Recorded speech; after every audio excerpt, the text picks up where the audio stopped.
Bienvenue dans ce 14e module des fondamentaux de la comptabilité OHADA. Aujourd'hui, nous abordons un sujet central pour toute entreprise, la paie. Nous allons explorer en détail le calcul et l'enregistrement des salaires, des cotisations et des obligations sociales. Ce module est conçu pour vous fournir une compréhension claire et pratique des mécanismes de la paie. Il est essentiel pour assurer la conformité et la bonne gestion financière de votre organisation. La paie est l'ensemble des opérations et des documents liés à la rémunération du personnel. Elle englobe divers éléments financiers et administratifs. Ces éléments incluent le salaire de base, les primes, les heures supplémentaires, les cotisations sociales, les retenues obligatoires et le salaire net finalement versé aux salariés. C'est un processus fondamental qui garantit non seulement la rémunération juste des employés, mais aussi le respect des obligations légales et fiscales de l'entreprise. Une gestion rigoureuse de la paie est indispensable pour la stabilité financière et sociale. Le salaire se décompose en plusieurs parties distinctes. Le salaire brut représente le montant total de la rémunération avant toute déduction. Les cotisations sociales, telles que celles de la CNSS, de l'AMO ou d'autres assurances, sont des prélèvements obligatoires. Des avances ou d'autres retenues éventuelles peuvent également être appliquées. Enfin, le salaire net à payer est le montant que le salarié reçoit effectivement après toutes les déductions. Comprendre ces composantes est crucial pour une paie exacte. Le plan comptable OHADA prévoit des comptes spécifiques pour la gestion de la paie.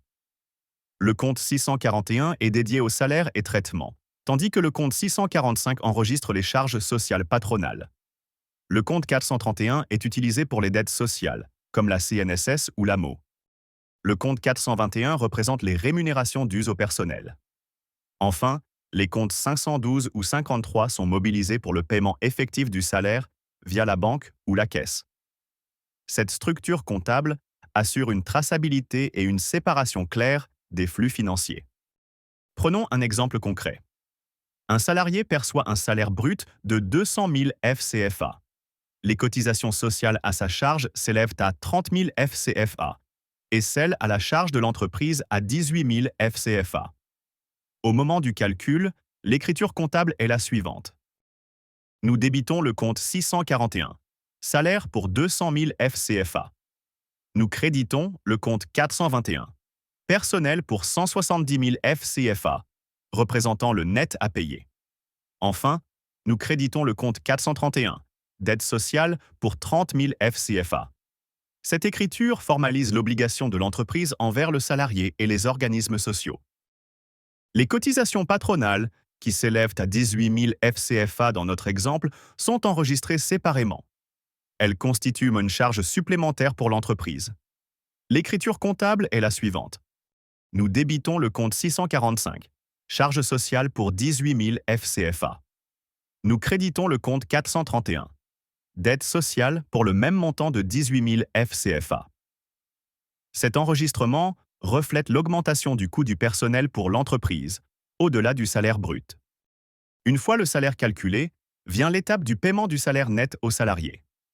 Dans notre cas, le montant net à payer est de 170 000 FCFA. L'écriture comptable pour ce paiement est la suivante. Nous débitons le compte 421, personnel pour 170 000 FCFA.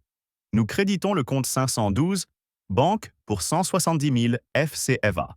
Cette opération solde la dette de l'entreprise envers le salarié, confirmant le versement de sa rémunération. Après le paiement du salaire, l'entreprise doit s'acquitter de ses obligations envers les organismes sociaux. Le paiement des cotisations CNSS et AMO est une étape cruciale. L'écriture comptable est la suivante. Nous débitons le compte 431, dette sociale pour le montant total des cotisations dues. Nous créditons le compte 512, banque pour le même montant.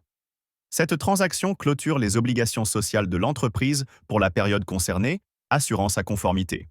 Une gestion rigoureuse de la paie est d'une importance capitale pour plusieurs raisons. Elle permet de respecter scrupuleusement la législation sociale en vigueur, évitant ainsi des sanctions.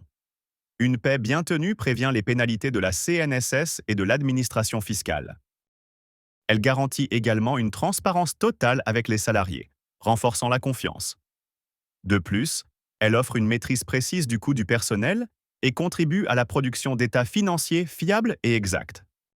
Pour résumer, la paix en comptabilité OHADA repose sur des principes clairs. Il est essentiel de maîtriser le calcul du salaire brut au net. La séparation entre les charges salariales et patronales est également fondamentale. L'enregistrement précis des dettes sociales via le compte 431 est crucial.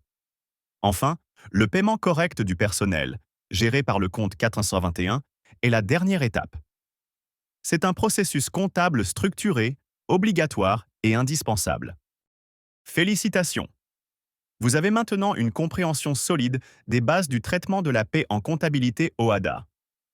Cette maîtrise vous permettra de gérer correctement les salaires et de respecter toutes les obligations sociales de votre entreprise. Une paie bien gérée est un pilier de la bonne santé financière et de la conformité légale. Continuez à appliquer ces principes pour une comptabilité irréprochable. Pour approfondir vos connaissances et continuer votre parcours, nous vous invitons à découvrir le module suivant sur AfriVest Solutions, les analyses financières.